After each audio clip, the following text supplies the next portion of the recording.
long we didn't go? We have to go for this class? 1 hour? Yeah. Wow, it's almost 8. So we go maybe for 1 hour, I think. Okay.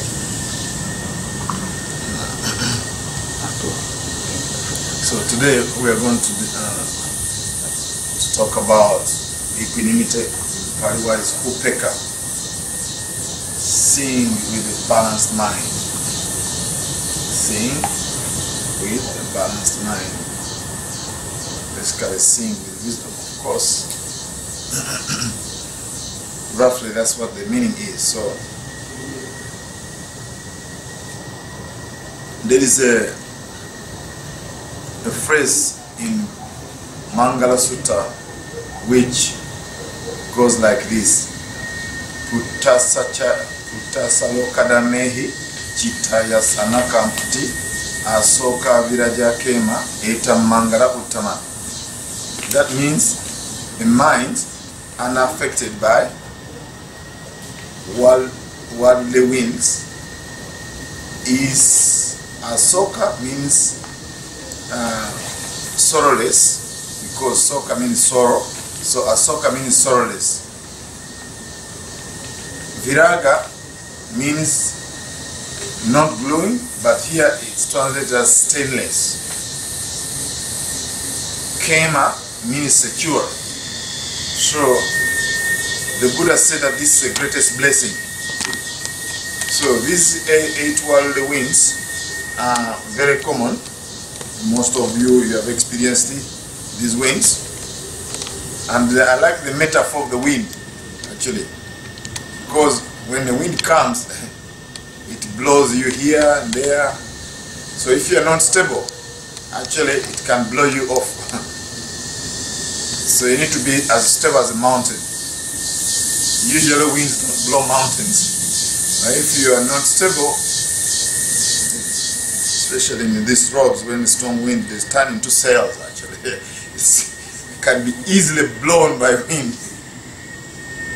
I was in Chile one time actually, in Terra del Fuego.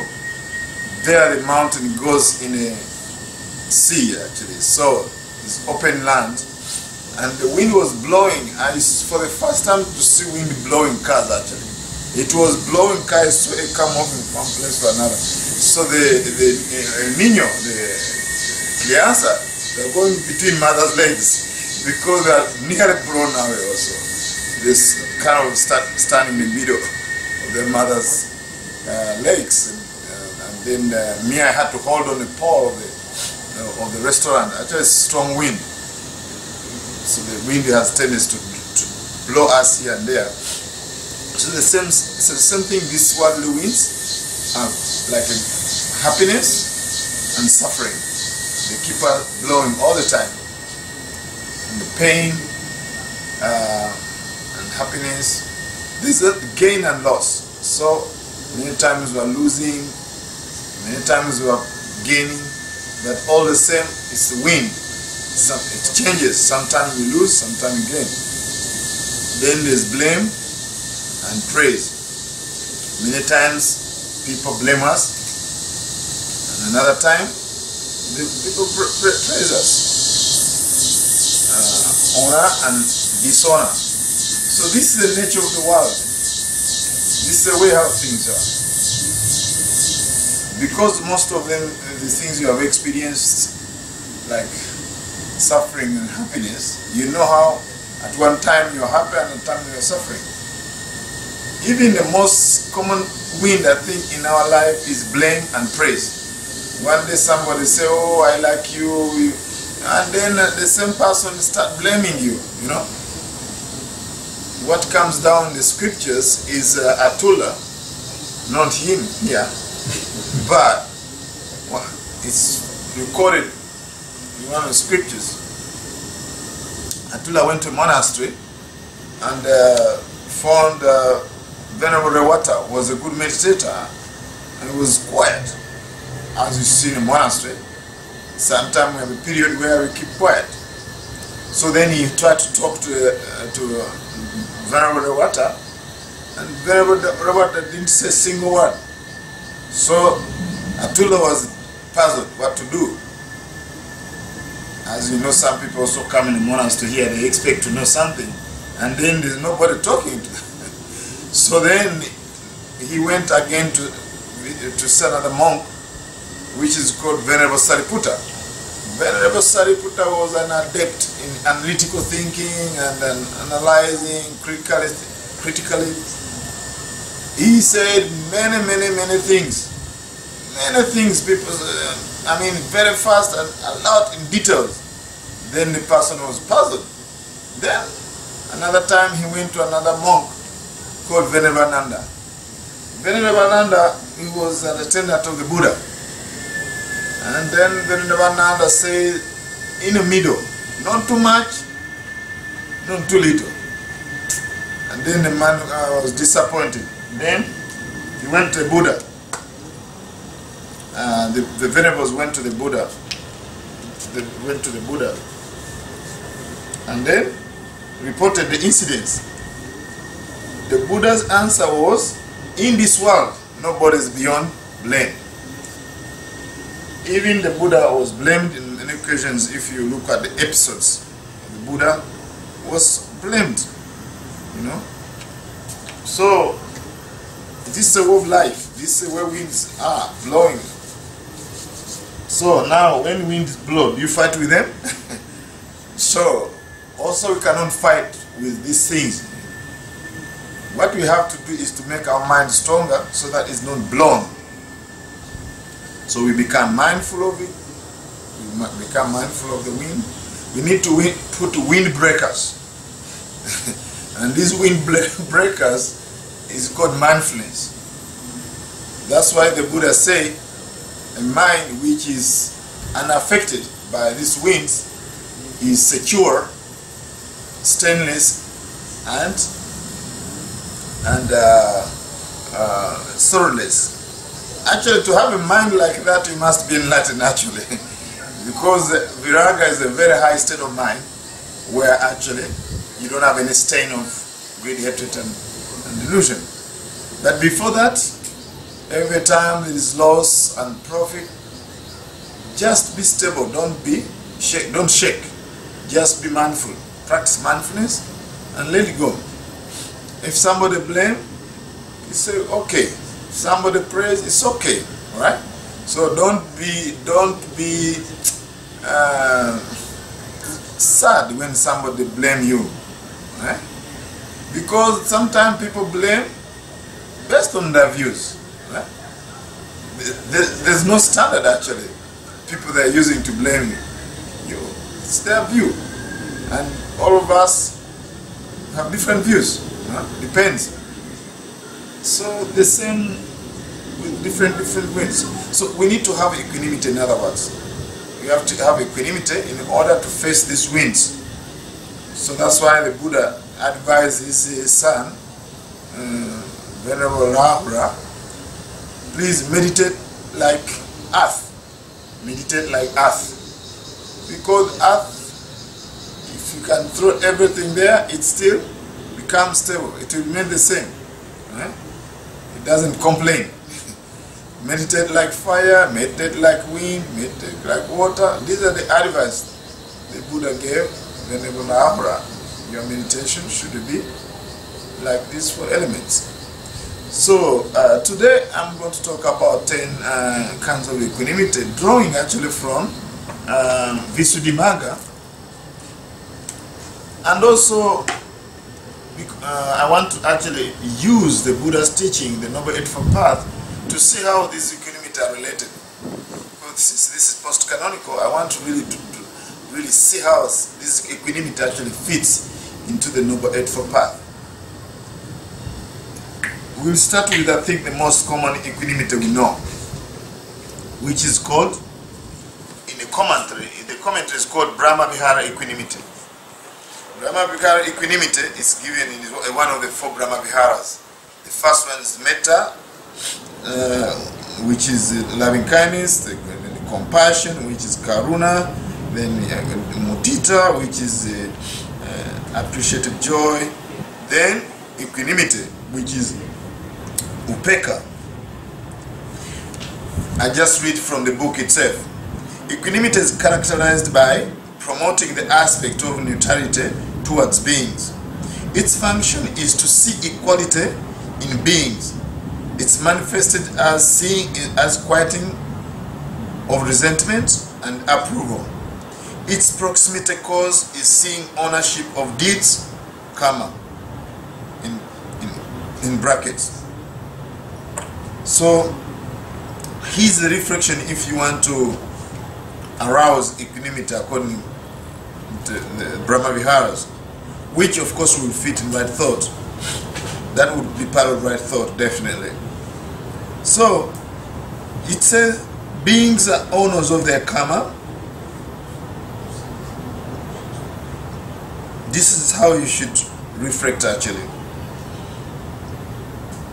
Then those in brackets, if not theirs, in the choice by which they will become happy, or will get free from suffering, or will not fall away from the success they have reached. So in other words, all beings are born of their karma, heir to their karma, live related to their karma. Whatever good or bad they do, that's become they inherit that karma. So they become the owner of that karma. So this reflection actually you find it in Anguttara Nikaya, reflection on love karma. The commentary continues like this: equanimity succeeds when it makes resentment and approval subside, and it fails when it produces the equanimity of unknowing, which is that worldly-minded indifference of ignorance based on the house life or household life. Anyway, here is saying that really equanimity is not the same as indifference. Indifference is actually based on ignorance, so it's not called avoidance. Most time people confuse indifference with equanimity, right? So actually equanimity is actually being connected with the situation, and it is from understanding. In fact, by the time we reflect about ownership of karma, that's part of right understanding. Since the reflection of you are the owner of your karma, born of your karma, live related by your karma, live supported by your karma, whatever good, bad or you do, that you'll be the heir of your karma, that's called right understanding. By the time equanimity arises, so is based on right understanding of the karma. But indifference is actually not caring. Right? It's not caring. So I think that's the most equanimity that comes down. Most people understand that.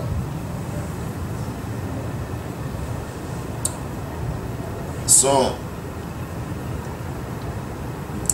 definitely the near enemy of equanimity is indifference. The near enemy, that means something that can masquerade as equanimity. It's easy to masquerade, right? Is indifference. And of course equanimity fails when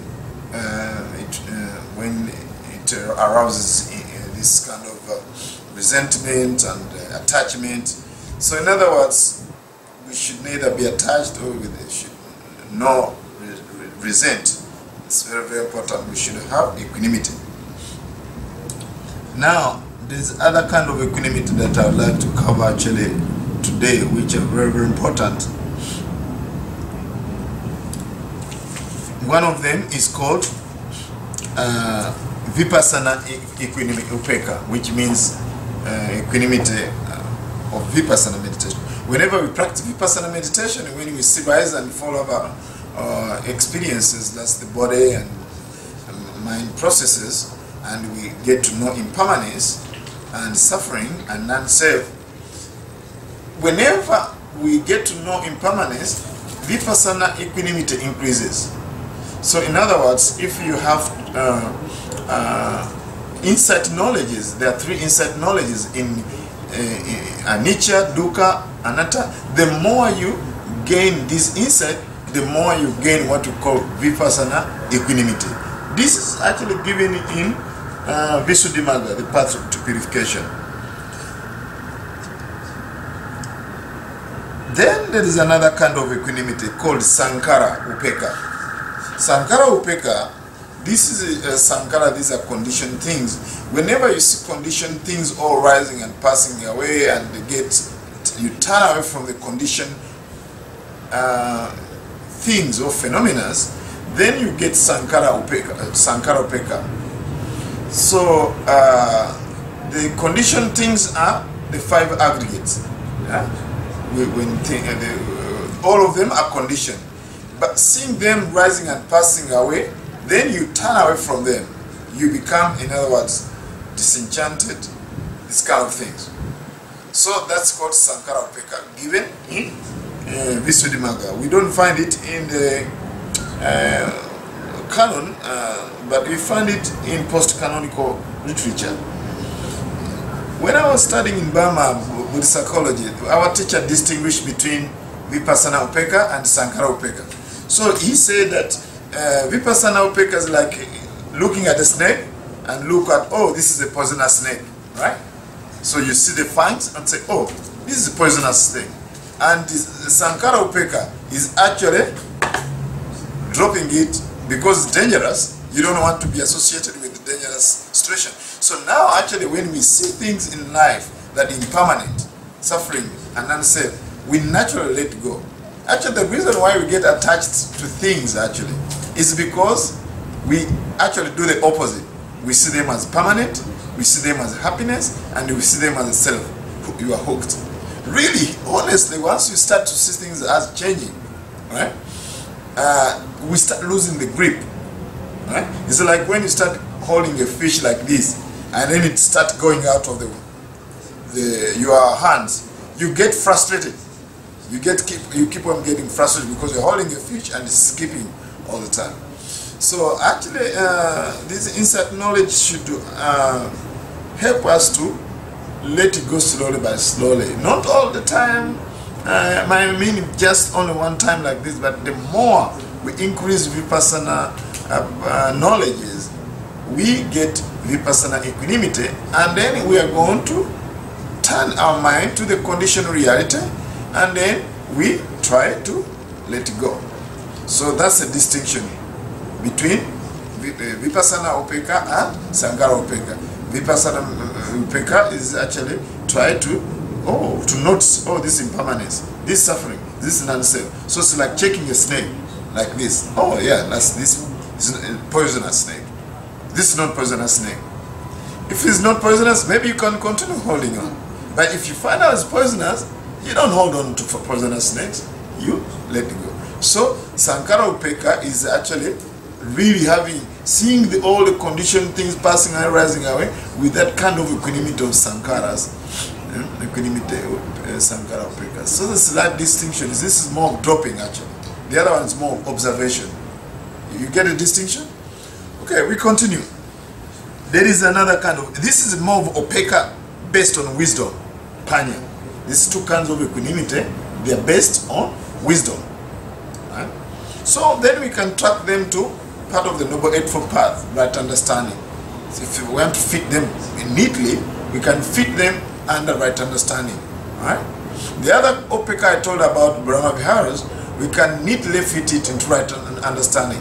Because it's me, I have a habit of trying to see where this teaching fits actually in the central teaching of the Buddha. Okay, let's go to another kind of equanimity which fits in right effort. It's called Vidya Upekkha. Again, this is given in Visuddhimagga, but also in the discourses we find examples of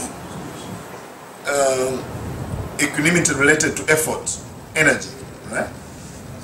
There's one story of Venerable Sona, who was a musician actually. He came from a rich family and entered the Buddha dispensation, and then according to the story he had even hair grow on his feet because he never lifted a finger. He was so rich and he never worked. Right? Now when he came to the Buddha's teaching, he learned about meditation, and he was fascinated by walking meditation. So then he got the instruction how to walk. Then he walked back and forth, and later on there was a lot of blood on the path. Then Buddha came and asked, who's been walking here? Oh, then they say, oh, Venerable Sona has been walking there back and forth. He called him. What was your, he asked him, what's your profession before you became a monk?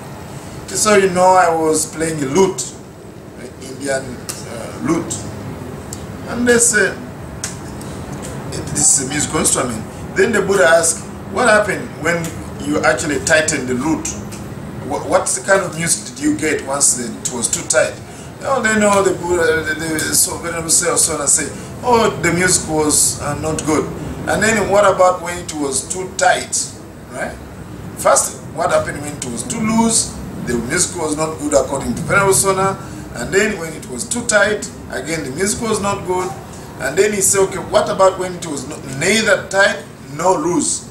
Then the Venerable Sona said, wow, I used to play very good music when the lute was not too tight and not too loose. So then the Buddha advised him, when you practice meditation, you should not put forth a lot of energy, a lot of effort, and also you should not put too little.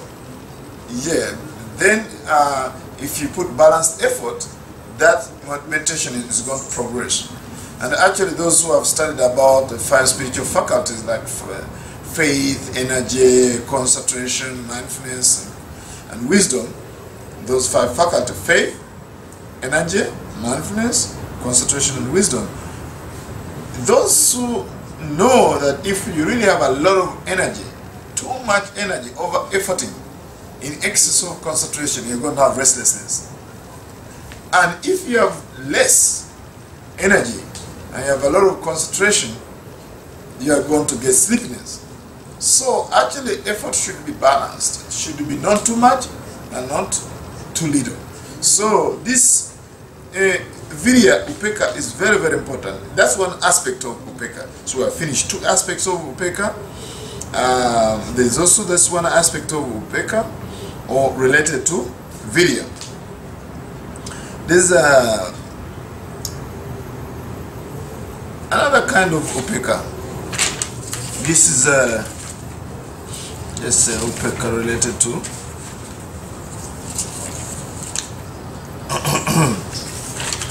this Jhana Upekkha. This is Jhana Upekkha. So this produces impartiality with regard to the highest kind of present feelings, which occurs in the 3rd jhana. This kind of Upekkha, we find it's in right concentration. If you know where it fits, you want to know where it fits in the Noble Eightfold Path, it belongs to right concentration. It's given here as Jhana Upekkha, but when you read the formula, you find it that it's actually in the 3rd jhana. Because in the 3rd jhana, they say, one who dwells happy with equipoise and with mindfulness. This is in Pali Upekkha ko Satima Sukha Vihari. So you find out when you practice this kind of concentration, you find out that there is Upekkha related to that equipoise, you know. Actually, mindfulness is what helps to increase this kind of equanimity, because mindfulness in different jhanas, like first jhana, it becomes more in high gear, higher gear, 2nd jhana, it reaches even high gear when it is in 3rd jhana and the 4th jhana, in those jhanic states. So related to even the equanimity found in jhana is called Parisuddhi Upekkha. Parisuddhi means purification. Parisuddhi Upekkha you find in the 3rd jhana also, I mean the 4th jhana. So this is again, this is given in the discourses here. In the 4th jhana, it's termed as Upekkha Sati Parisuddhi. This is purity of mindfulness brought about by means of equipoise. So that means once you have equanimity, we have this equanimity, mindfulness helps to purify that kind of equanimity. That's why it's called parisuddhi, purity, purification. So now when you look at the formulas of jhanas, so they always talk about that, okay, mindfulness purifies equanimity. So, but sometimes, because it's part of deep concentration, sometimes people say, oh, you know, where is this equanimity, where is this mindfulness? But actually, because deep concentration, sometimes it overshines these mind states, like mindfulness and equanimity. It's like when there's a sun and there's a moon. When the moon is there during daytime and the sun is shining, you may not see the moon, but the moon is there. Yeah, so it doesn't mean that when you're in deep concentration there's no mindfulness. Actually, mindfulness is there, equanimity is there, but it may not be as deep, visible as concentration itself. So people think that, oh, it's just deep concentration, just concentration. They don't think that actually also mindfulness is there. They don't think that also equanimity is there, but actually equanimity is there. This parisuddhi equanimity, upekkha, parisuddhi upekkha, and then jhana upekkha. So at least you know those two kinds of upekkha, right? They are related to right concentration. Another kind of upekkha, this is Vedana upekkha. That's Buddha talk about Vedana in right mindfulness. Actually, that's when Buddha talk about upekkha also. So in Vedana we have, of course, pleasant feelings. There's also unpleasant feelings. There's neither pleasant nor unpleasant feeling. So that what we call Vedana upekkha, where you have equanimity to pleasant feeling and unpleasant feeling. No, you are not carried away with a pleasant feeling, and also you are not carried away with unpleasant feeling. Right? That's, I think, easy to understand. So that's called Vedana upekkha. Now there is another equanimity which is called, the Pali word is, you find it actually in Abhidhamma. It's called Tatra Majjata. It's called Tatra Majjata Upekkha. This is a general aspect of balance in regard to things. So this is more of in a general way.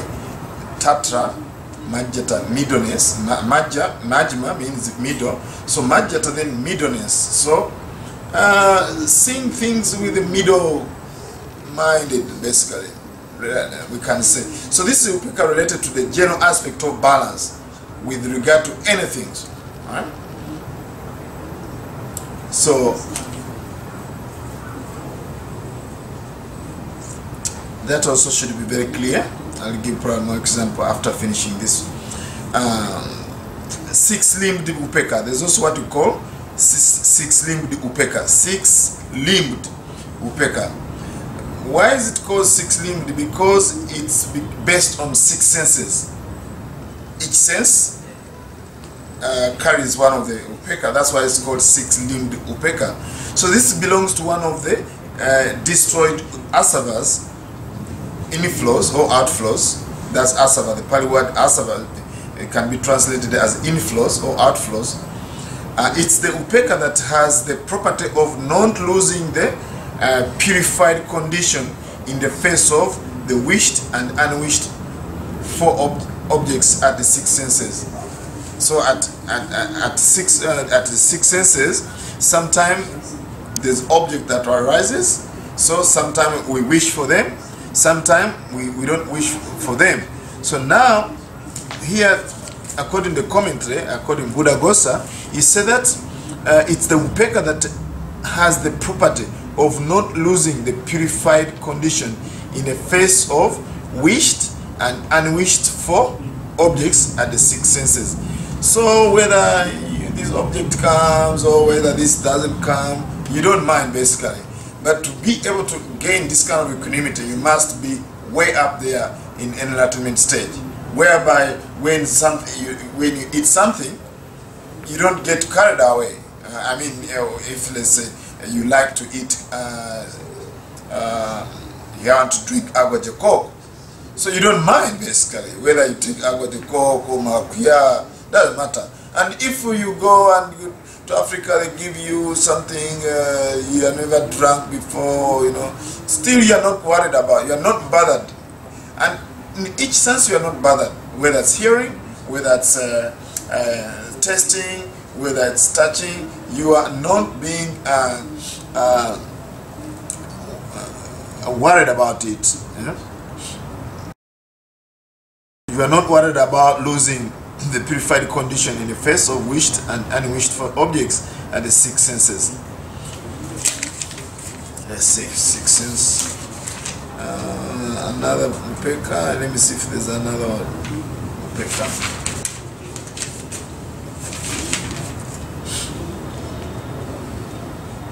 We have finished Brahma Vihara Upekkha. Equanimity of balance, balance with regard to things, also we have finished. And let me see. I think that's pretty much it. Tatramajata, that's 6 aspects. There's 1 aspect. Yes, we have finished them. This is a short Dhamma talk about different kinds of Upekkha. So next time somebody talks about Upekkha, then you ask them, what kind of Upekkha you're talking about? For me, when I gave a talk at a conference, actually I gave an academic talk about Upekkha, what I did is actually to track down each Upekkha related to the Noble Eightfold Path. So I found out the Vipassana Upekkha, and then Sankhara Upekkha belongs to right understanding. Then I found out that's already 2 kinds of Upekkha. Then when I went to right thought, I found out there is Brahma Viharas Upekkha. Brahma Viharas is part of right thought. By the way, equanimity belongs to right thought. If you ever want to know whether Brahma Vihara equanimity belongs to, it's part of right thought. It's a thought and it's conditioned. You will find a discourse in Majjhima Nikaya that metta, loving kindness, mudita, and equanimity are conditioned states of mind. Most people say, oh, this is unconditioned. Metta is unconditioned. My friend, there's a difference between unconditioned and boundless. The 4 Brahma Viharas are conditioned. They're conditioned. This is a big mistake people make. They say, oh, you know, I love you unconditionally. This is not true. The only thing which is unconditioned is Nibbana, technically speaking. So even the 4 Brahma Viharas are conditioned. First you have to send it to a person whom you wish them to happiness, and then you have to start with yourself, then you go to other people. Then there are many conditions to practice these Brahma Viharas actually. And in fact, technically, it's actually a thought that you have to create to think in the mind, right? You have to think about metta, you have to think about compassion, you have to think about mudita. It's a thought. Thoughts are conditioned. So this is a big mistake. People say that metta is unconditioned. Metta, the Pali word, is actually appamanya. Metta, loving kindness, compassion, mudita, appreciate joy, upekkha, equanimity. They are called appamanya. Appamanya means boundless. Doesn't mean unconditioned. Boundless means the number of beings to send these thoughts are no limit. But again and again people say, oh, this is unconditioned love. So that's a big mess. Alright? So now if you want to fit equanimity, it belongs to right thought. Right? Then when I went to the right speech, I didn't find it in the scriptures like this one, post-canonical, but I know in the discourses of Buddha, Buddha talks about not to keep quiet. Muni, the word muni means sage, but means silence. It doesn't mean not to talk.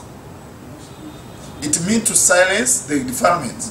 Most people think, oh, muni means, of course it's translated as sage, but muni means silence, but they call it sage. It doesn't mean to keep quiet. Otherwise, if not to keep quiet, it will be the way to enlighten. All dumb people will be right there in Latin. So Buddha's teaching is not to keep quiet completely. He didn't expect people to keep quiet. And also to talk a lot, also that's also not equanimous. Like even the Buddha talks about not to talk about 40 subjects. 40 subjects. He gave, I think, 10 kinds of to talk, like talk about renunciation, talk about effort, talks about contentment, talk about morality, talk about concentration. So he gave us some kind of talks. In a way, he gave us even a general template. He said that if you want to meet, when you have to meet, either you keep noble silence or talk about the Dhamma. So in other words, the Buddha never expected us to keep quiet and not talk at all. So he gave us some kind of talk that we should talk and talk about the Dhamma. And keeping noble silence is actually also another mistake people make. Noble silence is not total silence. Total silence is to keep mum, like this. Noble silence, you have to overcome initial application of thought and sustained application of thought. That should be in the second jhana. Second jhana should be that second jhana. So now, in the center, when they say please observe noble silence, actually the word should be total silence. Because asking everybody to attend the second jhana, I think is asking too much. I don't know that's what they expect. They really expect that nobody should talk, actually. Which is part of seclusion, actually. Not giving sound. So the Buddha actually praising noble silence is part of a way, a path to liberation, gaining jhanas. But Buddha never expected, Buddha never expected people not to talk at all. They expect people to talk about Dhamma. So that means even in right speech, we can say there's some kind of equanimity. Right?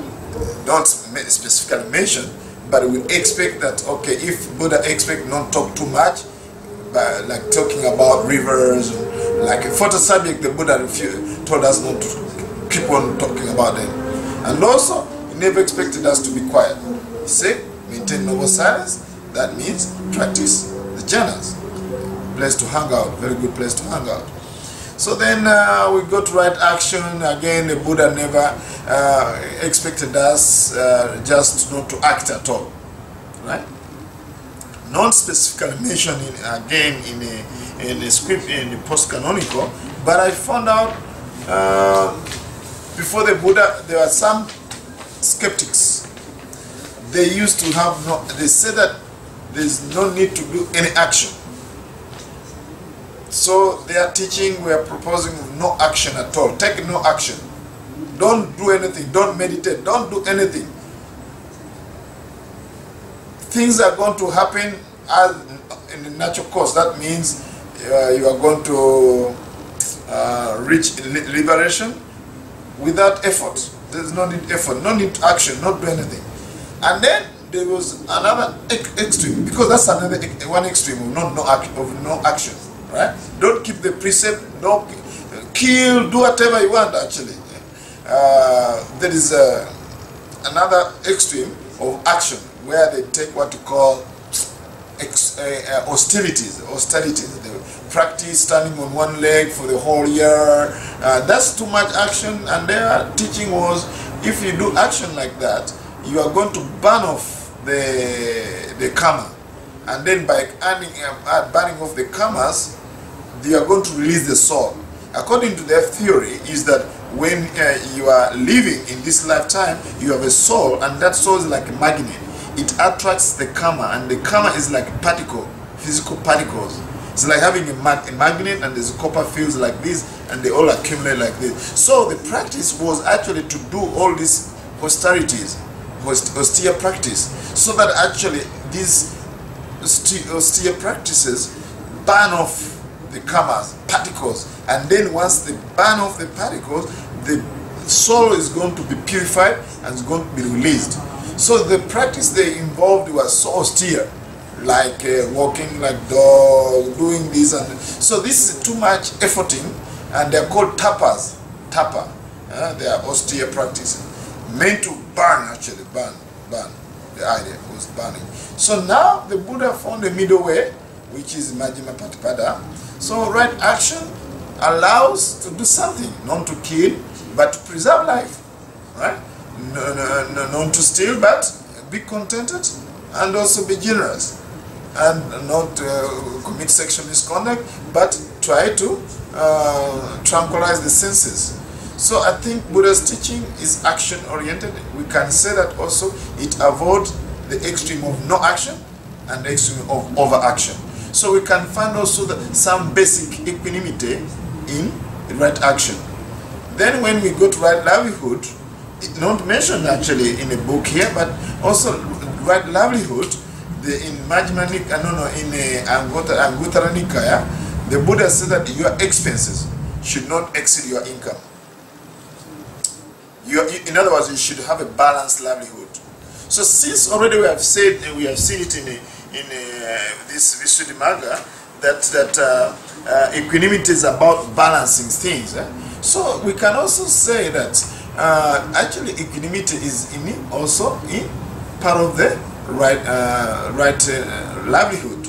There's some equanimity. The way you live your life, you should be balanced. You should not spend more than you earn. Right? Now, people in these days, the way they spend money is like in a funnel. A funnel. You know funnel? Funnel has a big thing like this. A funnel.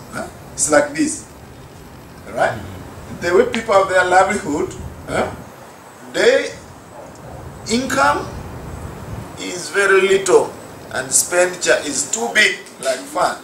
They should do the other way around.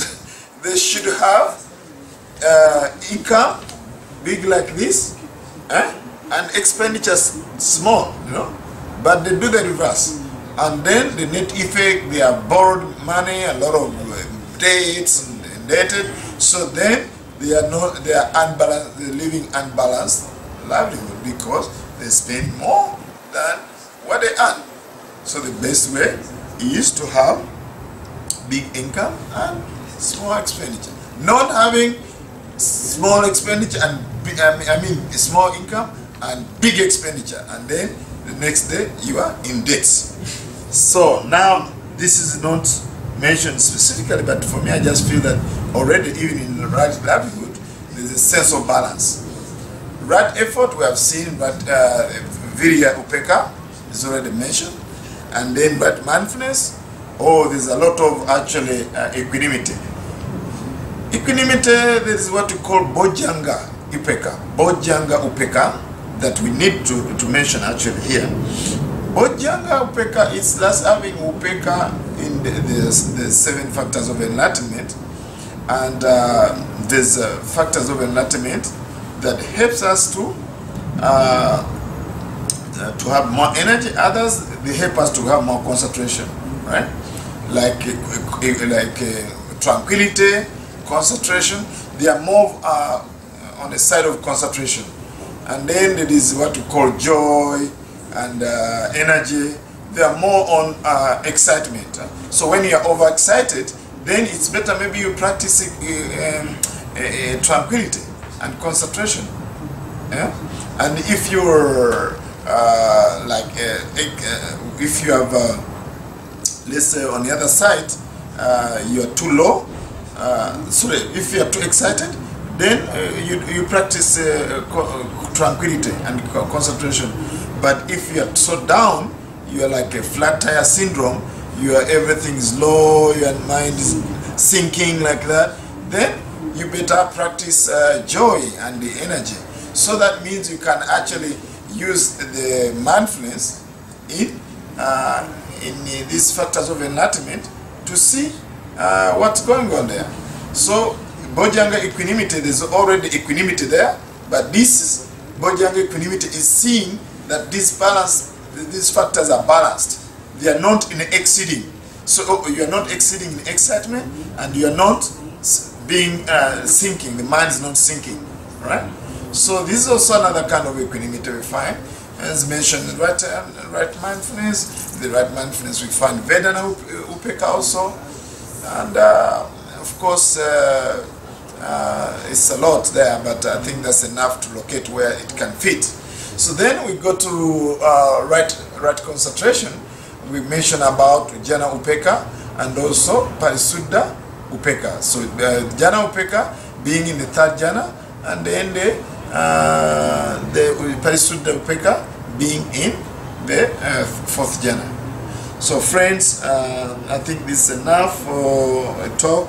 I want to make a short talk, 38 minutes talk, and actually less than that. So, and I give the rest of the 15 minutes for question and answers session. Thank you very much for your kind patience.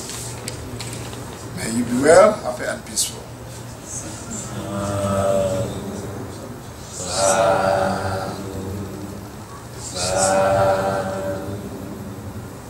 Okay. So questions?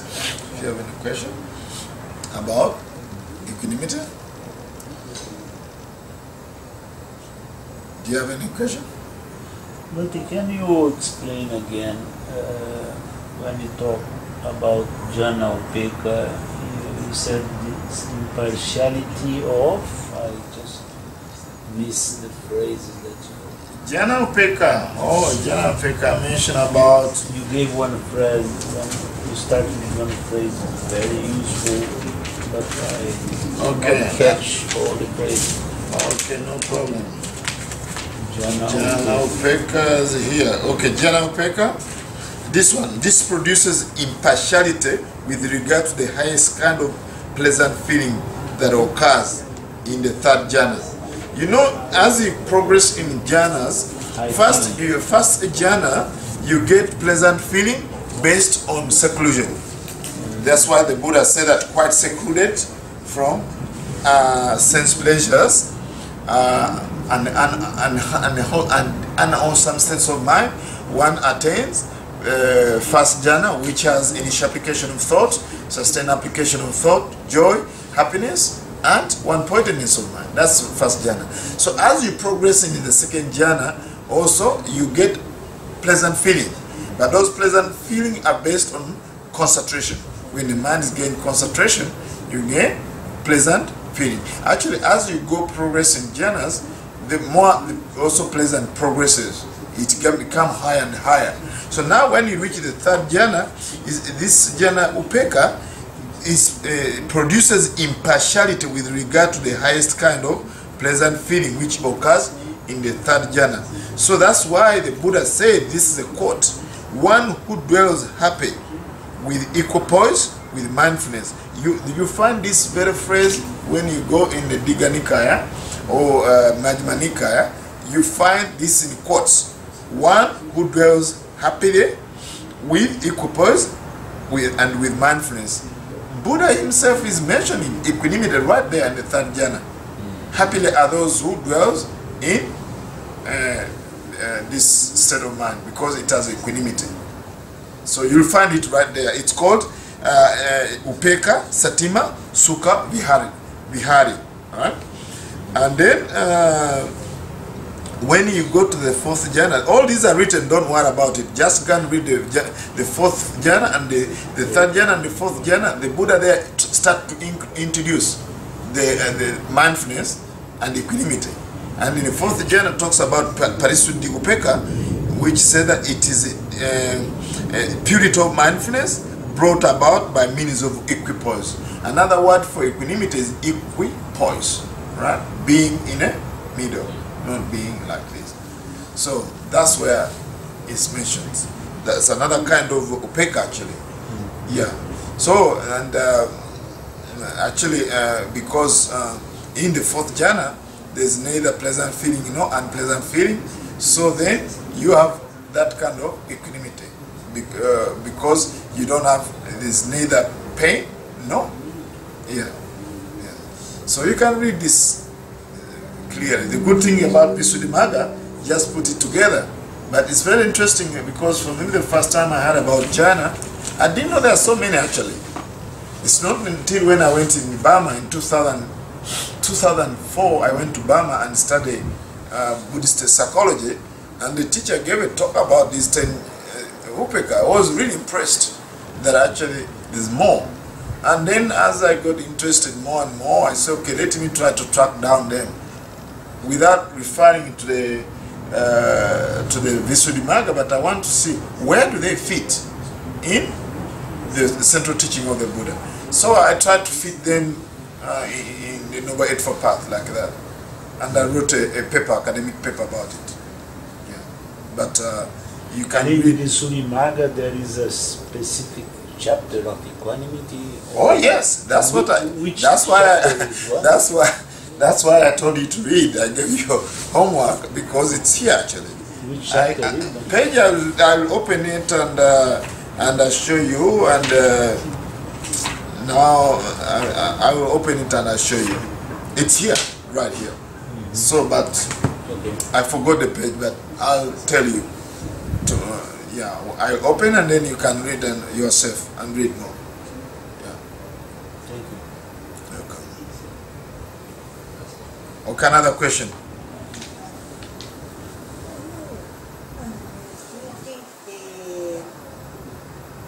The insights spring naturally from the jhanas. Like you said, in the 4th jhanas there is mindfulness, equanimity. Right. So those are conditions for the insight, or you have to direct your mind. If suppose you are in the 3rd or in 4th jhanas, you have to direct your mind in some way to have the insights. Insight into what? Insights into, I don't know, maybe the real nature of things.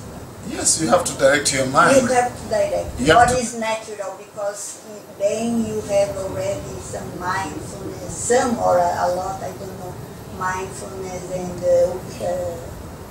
equanimity. Yeah, your mindfulness and equanimity, that's the right concentration. Then it helps you to see more clearly things, because the Buddha said that a concentrated mind sees things as they really are. But we should not stop at concentration because we have got concentration. We should direct our mind. We have to direct. We have to direct our mind and then go and look at the 5 aggregates. But this time when you look at the 5 aggregates, because now it's a spiral, it's not like a straight line. The Noble Eightfold Path is not a straight path like this as a ladder. It's actually a spiral. So when you gain all that concentration, then you come back to right understanding. And now when you come to right understanding, what's right understanding? Right understanding of the 5 aggregates, right understanding of impermanence, right understanding of suffering, cause of suffering, end of suffering, and the way to lead end of suffering. But what helps you this time with the equanimity and mindfulness is that now we are looking at suffering, the first noble truth of suffering, not with emotion commotion. Before, in the beginning, you look at suffering and then you have a lot of fear about suffering, the first noble truth. But since now you have good concentration, when you look at really the true nature of the 5 aggregates, right, you are looking at them with equanimity, not with fear, grief, and all these things. You are looking at death with equanimity. You are looking at sorrow with equanimity. You are looking with it. So that helps you to gain wisdom. And also this kind of looking, it has mindfulness, but you have to direct the mind somewhere. You have to direct the mind. But that should be very easy because it's not a hard job. You see, I can tell you, okay, now turn your mind to the breath. So that takes like less than a second. But the key, you have to direct the mind there. Yeah. Yeah. But very smooth. The transition should be smooth. Yeah, when you have this kind of concentration, it's very, very easy to sort out, to see clearly. Before we see things unclearly. In fact, one time I was teaching in the United States, and there was one lady was pregnant, and I was talking about the first noble truth: birth is suffering, old age is suffering, death is suffering. Then she said, "Oh, birth is not suffering," because she's pregnant. She wants to kind of soft pedal the reality. Actually, she wants to kind of live under self denial. She said like this. It was a retreat, and then she said, "You know, birth is not suffering." That was when the retreat was still going on. I gave a talk, and as a monk, I have to speak what the Buddha taught. Right? I don't say, okay, no, birth is not suffering or is halfway suffering. No, full blast. Birth is suffering. I think it was startling for her because she was expecting baby. So now, at the end of the retreat, she raised the hand. Bhante, oh no, I have to go home. My problem with my mother-in-law, this and this. And I guess you're right.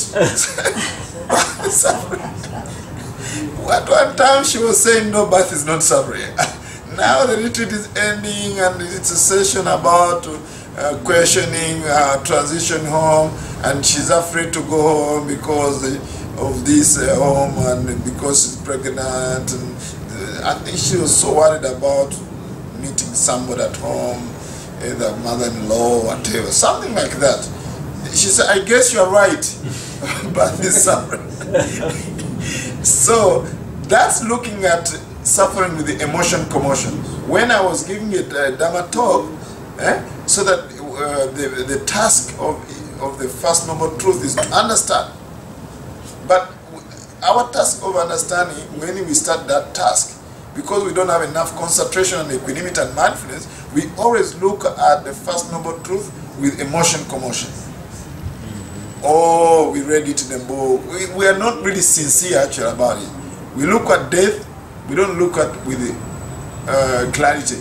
But once we get concentration on equanimity and mindfulness, then we look at, oh, this is really truth, not just theoretical, but as a reality.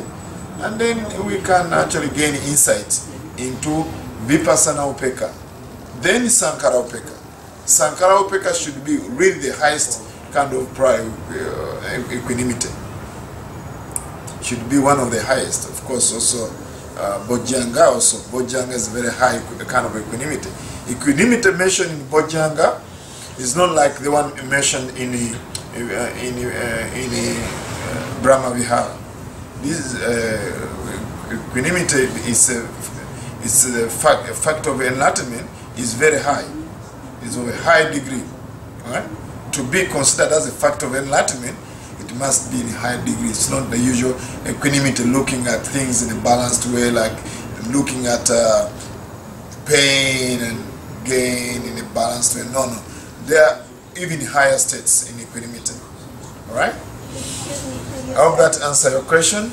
Yeah, sure, but just one little detail. In Bojjhanga, okay, you said is the factors for illumination, enlightenment. Yeah, it's one of the factors. Equanimity. Okay. Yeah, it's called Bojjhanga. Bojjhanga. Upekkha. Okay. Yes. Thank you so much. Welcome. Can I ask you one thing more? I read in one book about what was a monk. He says that metta, we should cultivate metta as unconditional love. So this is it correct, or boundless is not unconditional? You were saying about boundless. You were saying the first Brahma, when you are talking about Brahma Vihara, You say that it's conditional but boundless, not unconditional metta. Brahma-vihara saying that unconditioned is not correct. Not correct. Because metta is conditioned. And I have a backup for you. You go to Majjhima Nikaya, there's a discourse where the Buddha said that even metta, all the four Brahma-viharas are conditioned because they are thoughts. Because they are thoughts. They are thoughts. Thoughts are conditioned. However, you can distinguish Brahma-vihara with other kind of love, that it doesn't have condition that scratch my back, I scratch my back. You can say that metta is not based on conditions, and you can give them. Because other kind of love is conditions. It has a set of conditions. Or because you have much dinero. Or because you're a happy person. Or because you have this. So this kind of, three kinds of love, there's like what you call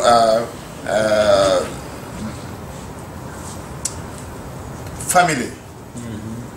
Metta in a family, like a husband and wife, they have metta, but it's not pure because they're conditioned, right?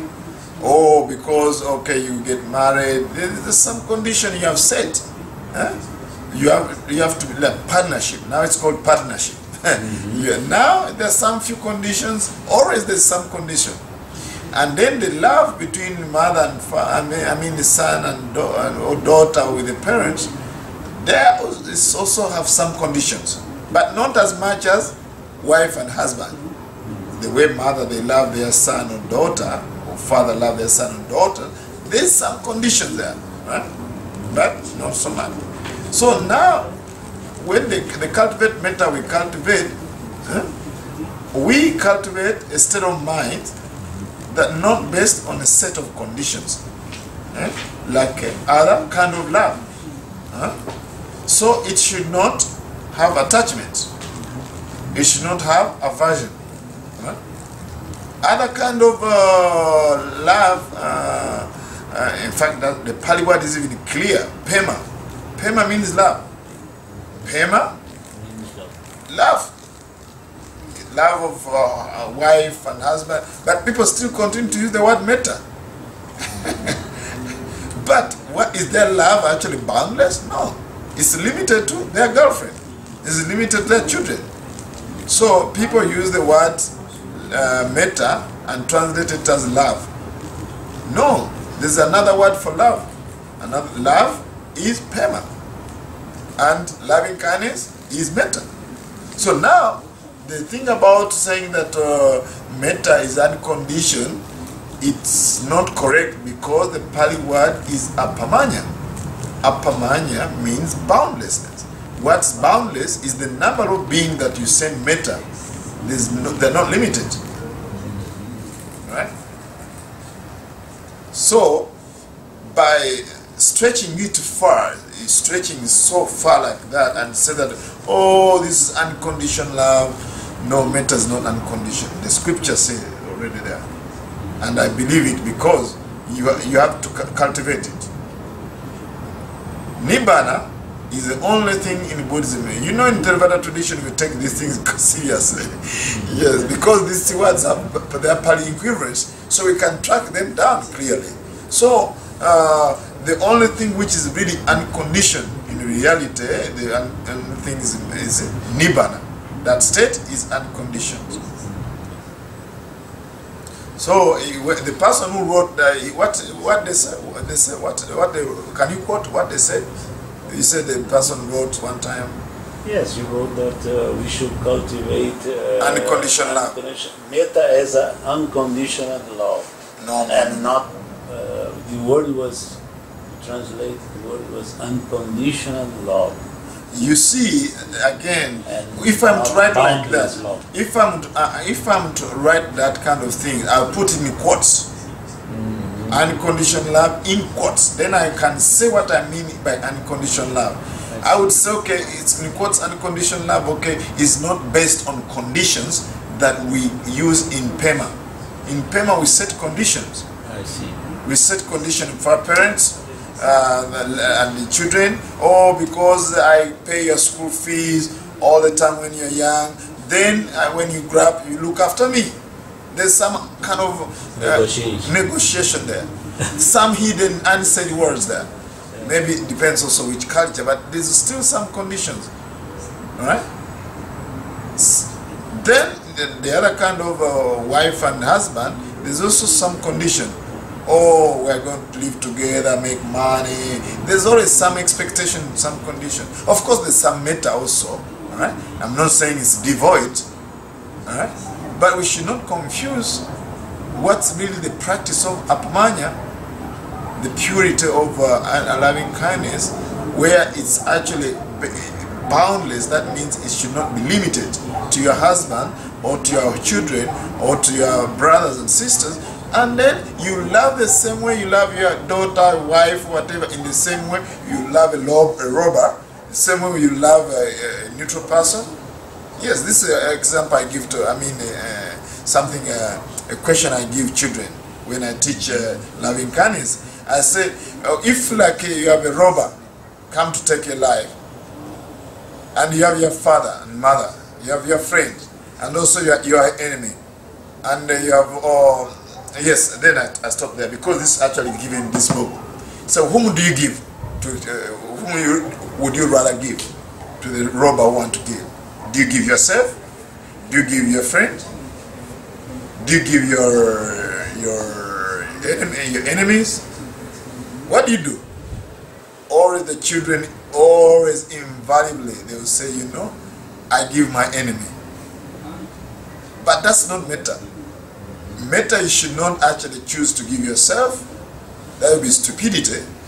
Most people think that, okay, you should have selfless love, and you should not, you should suffer for others. No, that's not metta. Suffering for others.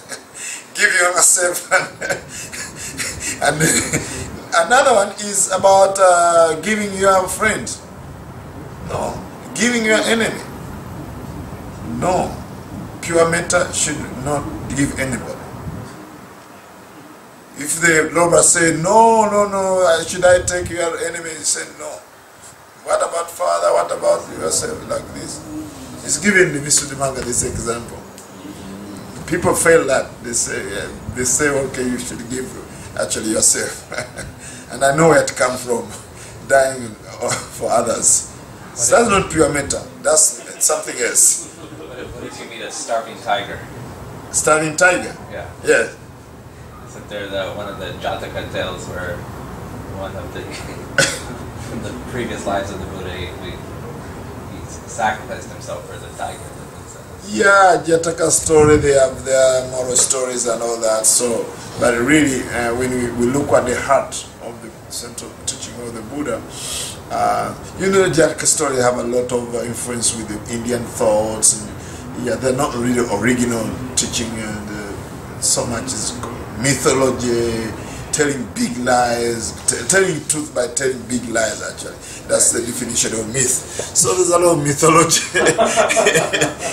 So so long as they give us a message, that's fine. But there's a lot of things that we cannot reconcile with the actual central teaching of the Buddha. But it's clear the Buddha, if he's asked to give Devadatta, and the Rahula, and himself, cannot give any of those.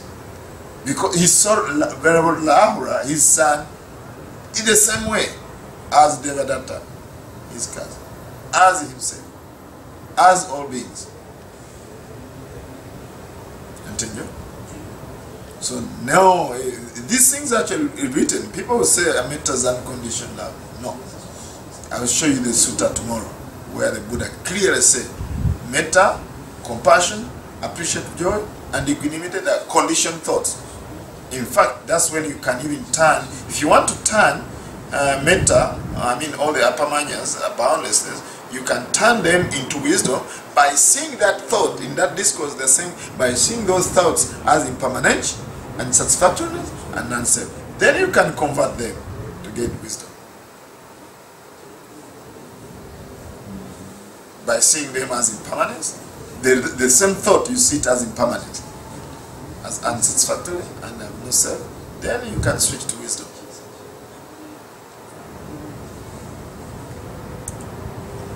Last question.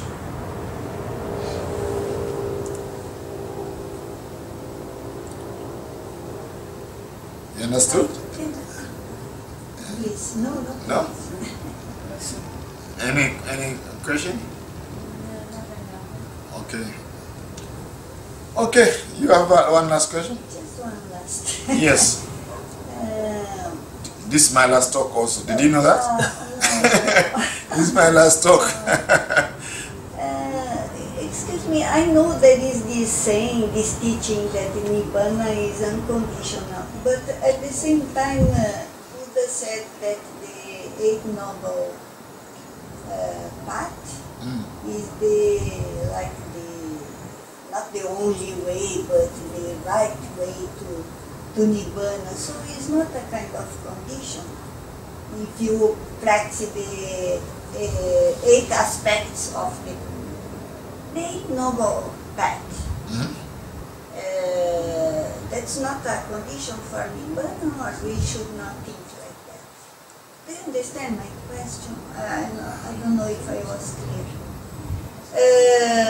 The Noble Eightfold Path are conditioned. Is a condition for Nibbana, or Nibbana is unconditional? Nibbana is unconditioned.